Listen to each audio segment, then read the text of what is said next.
হ্যাঁ, তারপরে আবার গল্প করবো না। সিফেয়ারারের উপরে দিয়েছি। হ্যাঁ, কিছু আলোচনা করি এখন।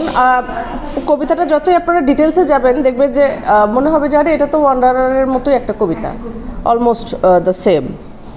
সো আস্তে আস্তে সেটাও ব্যাখ্যা করে দিব কেন ডিফারেন্ট।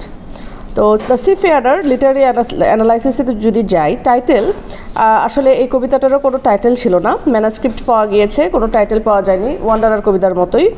এডিটররা এটা ট্রান্সলেট করে দিয়েছে এবং একটা নাম দিয়ে দিছে দ্য সিফেয়ারার পরবর্তীতে। তো টাইটেলটা কেন মেক সেন্স করছে, বিকজ যে স্পিকার কবিতাটা যে বর্ণনা করছে সে একজন সিফেয়ারার। ওয়ান্ডারার মানে হলো যে ঘুরে বেড়ায়, আর সিফেয়ারার তো বোঝাই যাচ্ছে যে সমুদ্রচারী মানুষ, যে সমুদ্রে ঘুরে বেড়ায় এবং মোস্ট অফ দ্য তার লাইফ সিতে বা সমুদ্রে কাটিয়েছে। তো হ্যাঁ, নাবিকও করা যাবে, বিকজ ওগুলোর সাথেও রিলেটেড। যে সমুদ্রে ঘুরে বেড়াচ্ছে আমরা আস্তে আস্তে করব। হাওয়েভার এই কবিতাটার আরও অন্যান্য জিনিসের উপরও রেখাপাত করেছে। আর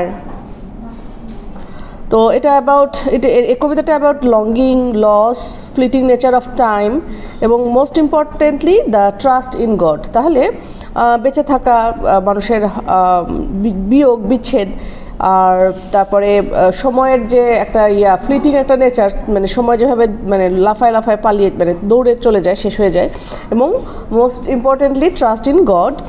আর by calling the poem the seafarer makes the readers focus on only one thing. এটা মাধ্যমে যে একটা জাস্ট একটা জিনিসের উপরই ফোকাস করার উপরে বেশ করেছে, গুরুত্ব দিয়েছে। সেটিং হলো মানে কোন জায়গায় হয়েছে, setting of time, place and action. যে জায়গাটায় কোনো একটা কাহিনী স্থাপিত হয়েছে, যেই সময়টায় হয়েছে এবং কি অ্যাকশনটা হয়েছে, এটাই হলো সেটিং। তো যেহেতু স্পিকার বলছে যে স্পিকার যে কথা বলছে সে নিজে একজন সমুদ্রচারী ব্যক্তি, আমরা অ্যাজিউম করতে পারি যে সেটিং অবশ্যই কোথায়, সিফেয়ারার হলে সি। সো স্পিকার ড্রিফটিং, আচ্ছা একটু Speaker is drifting in the middle of the stormy sea and can only listen to the cries of birds and the sound of the surf. একটা ঝঞ্ঝা বিক্ষুব্ধ সমুদ্রের মাঝখানে সে জাহাজে করে ঘুরে বেড়াচ্ছে এবং সে আশেপাশে যেটুকু শোনার মতো জিনিস হলো পাখির চিৎকার আর ওই সমুদ্রের ঢেউ। হেইল অ্যান্ড স্নো আর কনস্ট্যান্টলি ফলিং। সমানে ওই এমন সমুদ্র, ঝঞ্ঝা বিক্ষুব্ধ সমুদ্র যে খালি ওখানে বরফ পড়ছে আর ঢেউগুলো উঠতেছে বড় বড়, আর সেই সাথে আইসি কোল্ড, এগুলো তো অবশ্যই ঠান্ডার একটা আর কি। So cold bites at the numbs, the toes and fingers. এমন বরফের বাইটগুলো জানেন কি হয়, ফ্রস্ট বাইট কি জিনিস, যখন বরফে হাত পা একদম ফ্রোজেন হয়ে যায়, ধরেন ওই অবস্থায় যদি এখানে কেটে দেওয়া হয় বরফের মতোটা চুরচুর হয়ে হয়ে যাবে, এরকম একটা ভয়ঙ্কর অবস্থা যেখানে ঠান্ডার আর কি। আর বিদেশের যে জায়গাগুলো একদম এস্কিমো বা ওই টাইপের যে বরফ আচ্ছাদিত দেশ, ওই জায়গাগুলোতে মানুষ বরফের যে ইগলু বলে, বরফের বাসা বানায় থাকে। তারপর ওই জায়গায় কিন্তু মানুষ নিজেদেরকে ওয়ার্ম রাখার জন্য ওখানে মদ, অ্যালকোহল এক ধরনের হালালি বলতে গেলে, কারণ ওয়ার্ম রাখা লাগবে। তো এই যে আমরা শীতকালে শুনি -60 ডিগ্রি, -72 ডিগ্রি একটা জায়গা, রাশিয়ার, ইউরোপের এই জায়গাগুলোতে আর কি, ওই গুলোতেও মানুষ কিন্তু এখানে নিত্য নৈমিত্তিক ঘটনা খায়, অ্যালকোহল করে, কনজিউম করে। সমুদ্রেও তাই। আবার সমুদ্রের যে যে মোশন সিকনেস বলে, সমুদ্র জাহাজ চললেও পানির যে ঢেউ একেবারে দুলে নিয়ে যায়। সো ওই না মানুষ অনেক সময় মানে সমতলে বা মাটিতে এসেও বা স্থলে এসেও মানুষের ওই রেস্টটা থেকে যায়, মোশন সিকনেস বলে ওইটাতে মানুষ অনেক সাফার করে। যাদের নাবিক হওয়ার এক্সপিরিয়েন্স নাই, নাবিকের বা জাহাজে চড়ার, তাদের দেখা যায় যে বমি টমি হয়ে একাকার অবস্থা, ছেলে কি মেয়ে এরকম হয়। এমনি জাস্ট আমি ফর রেফারেন্স বললাম আর কি।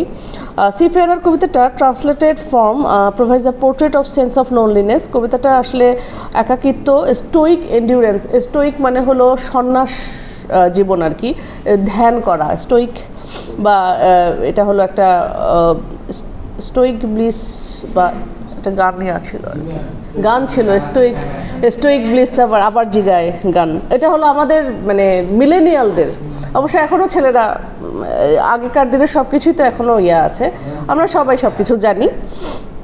সো স্টোইক মানে একটা সাধু সন্ন্যাসী টাইপের একটা ব্যাপার থাকবে, এন্ডুরেন্স, সাফারিং, কষ্ট, এবং spiritual yearning, that is the main characteristic of old English poetry. Old English পোয়েট্রির ইয়াটা হলো এই কবিতাগুলোর মধ্যে একাকিত্ব থাকবে, এই স্টোরিক এন্ডিউরেন্স থাকবে, সাফারিং থাকবে, আর এক ধরনের স্পিরিচুয়াল ইয়ার্নিং, মানে রিলিজিয়াস একটা ইয়ার্নিং, যে স্পিরিচুয়াল মানে হলো যে ঈশ্বরের সাথে নিজের সম্পর্ক স্থাপনের যে ব্যাপারটা আর কি। সো এই কবিতাটার মানে এই সি ফেয়ারার কবিতাটার দুটো পার্ট আছে। প্রথম পার্টটা হলো এলিজিয়াক। এলিজিয়াক মানে বিয়োগান্তক, স্যাড যে ইয়াগুলো কবিতাগুলো। আর এলিজিয়াক, হ্যাঁ, এলিজি থেকে এলিজিয়াক, কোনো কিছুর লসে মানুষ যখন লেখে ওটা হলো স্যাড পোম, সেগুলোকে এলিজি বলে। আর সেকেন্ড পার্টটা হলো ডিডাকটিক। ডিডাকটিক মানে হলো নীতি বাক্যমূলক, নীতি কথামূলক কিছু ডিডাকটিক। আর এই সি ফেয়ারার কবিতাটা মূলত ডিডাকটিক পোম। ডিডাকটিভ এই থিমের উপর বেস করে প্রশ্নও আসবে, অলরেডি বলে দিলাম একটা টপিক।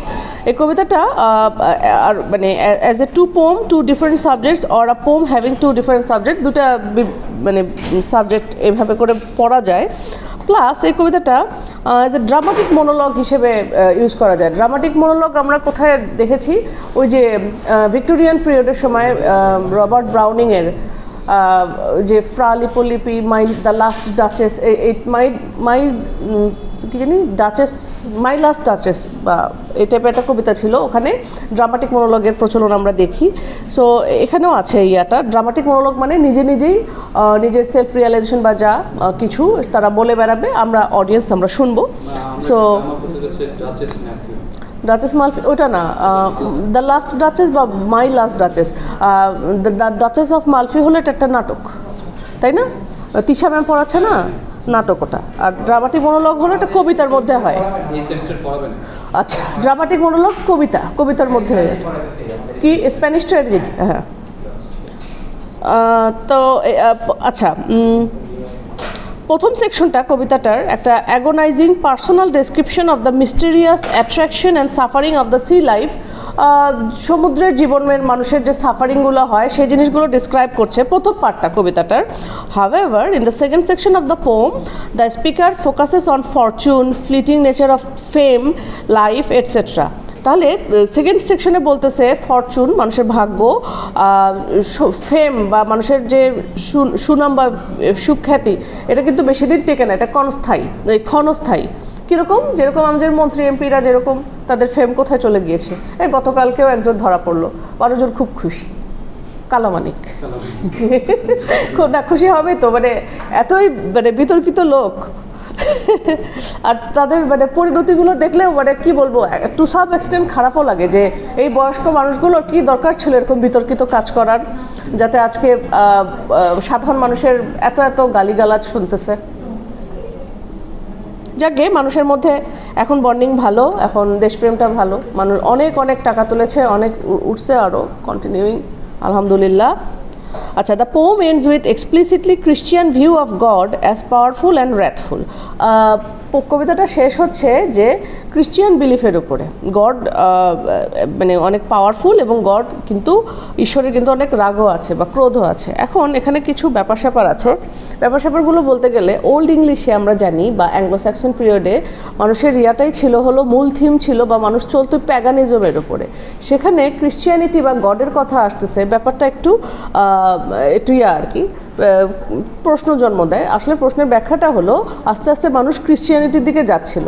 প্রথমের দিকে মানুষ এই যেরকম আমাদের ধরেন মুসলিম ধর্ম ছিল না, আমরা আগে অন্য ধর্মের ছিলাম বা বিধর্মী ছিলাম, বা বিভিন্ন নৃগোষ্ঠী জাতিগোষ্ঠী সেগুলো মিক্সড আপ হয়ে আমরা আলটিমেটলি মুসলিম হয়েছি।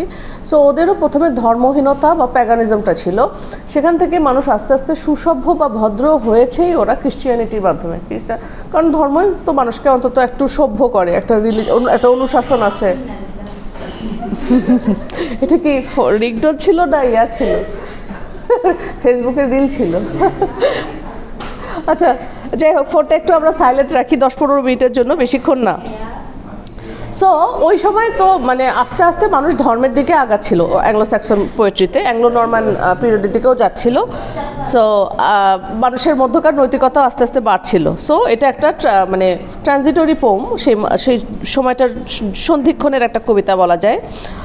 আর সেকেন্ড সেকশনে, কবিতাটা সেকেন্ড সেকশনে স্পিকার বলছে রিডারদেরকে, অডিয়েন্সদেরকে বলছে, আবার কথা হচ্ছে রিডার্সদেরকে বলছে not to run after the earthly accomplishments but rather anticipate the judgement of God in the afterlife. ওই আগের ওয়ান্ডারারের মতোই সেকেন্ড পার্টে একটু আলাদা, ডিফারেন্ট।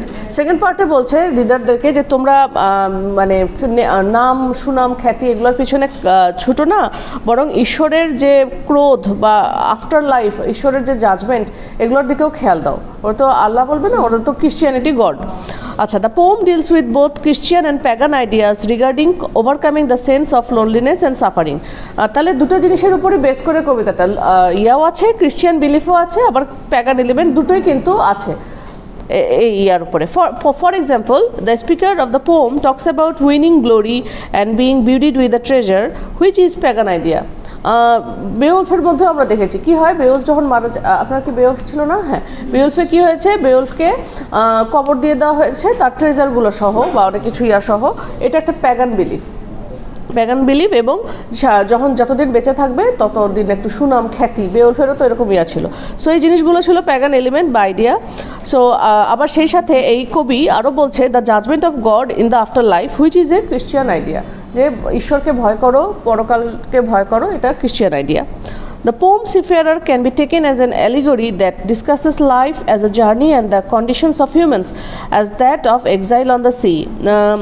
এটা এক ধরনের অ্যালিগরি বা রূপক অর্থে এক ধরনের কবিতা, যেটা জীবনকে একটা জার্নি হিসেবে তুলনা করছে এবং মানুষের কন্ডিশনগুলো, এই কন্ডিশনগুলোর সাথে এক্সাইল, সমুদ্রে নির্বাসনে যাওয়ার একটা ব্যাপার স্যাপার, এটার সাথে এটা তুলনা করে একটা রূপক কবিতা বানিয়েছেন। তো এই poem can be compared with the Rime of the Ancient Mariner by Samuel Taylor Coleridge. আচ্ছা, এই কবিতাটার সাথে রাইম অফ দ্য এনশিয়েন্ট মেরিনারের কিছুটা মিল খুঁজে পাওয়া যেতে পারে। সেখানেও যেরকম আমরা দেখেছিলাম কিছু কিছু ইয়া থাকবে। রাইম অফ দ্য এনশিয়েন্ট মেরিনারের মূল উপজীব্য হলো যে একটা অ্যালবাট্রস পাখি সেখানে এক জাহাজের নাবিকের কাছে, মানে বা ওই সমুদ্রে, মানে জাহাজটার ওখানে আসলে একটু পানি খেতে বা খাবারের আশায়, ওকে তো দূর দূর করে তাড়িয়ে দিয়েছি, সেই সাথে ওকে ইয়া করছে, গুলি করে মেরে ফেলে। তার পরবর্তীতে দেখা যাচ্ছে যে ওদের খাবার দাবারের সংকট পড়ে গেল, পাখির অভিশাপে সব কিছু ইয়া আর কি। সো ওটার সাথে কিছুটা মিল পাওয়া যায়। হাওয়া মুভিটা ওরকম ইয়া, ওটার কনসেপ্ট থেকে নিয়েছে, এক্সেলেন্টলি ইয়া করেছে।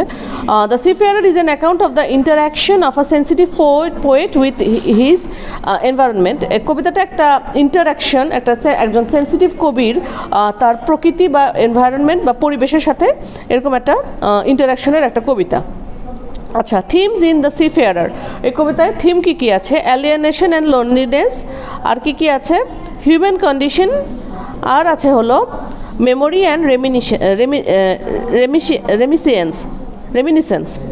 লিটারালি ডিভাইস আছে হলো মেটাফোর, ইউফোনি, তারপরে পার্সনিফিকেশন, অ্যানাফোরা, এই সিমিলি, এইগুলোর এত ডিটেলস আমরা যাব না, আমরা থিমগুলো একটু দেখব।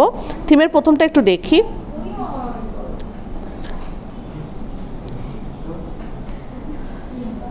থিম হলো এলিয়েনেশন অ্যান্ড লোনলিনেস। কবিতার প্রথম পার্টটা হলো এলিজি, আমরা প্রথমে বলেছি generally portraying longings and sorrow for the past. ওই আমরা ওয়ান্ডারের মতো যেরকম মানুষের চাহিদা, আশা আকাঙ্ক্ষা এবং পাস্টের জন্য সরো করা, কষ্ট পাওয়া।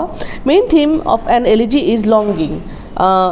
বেঁচে থাকার যে আকুতিটা হলো এলিজির মেইন থিম।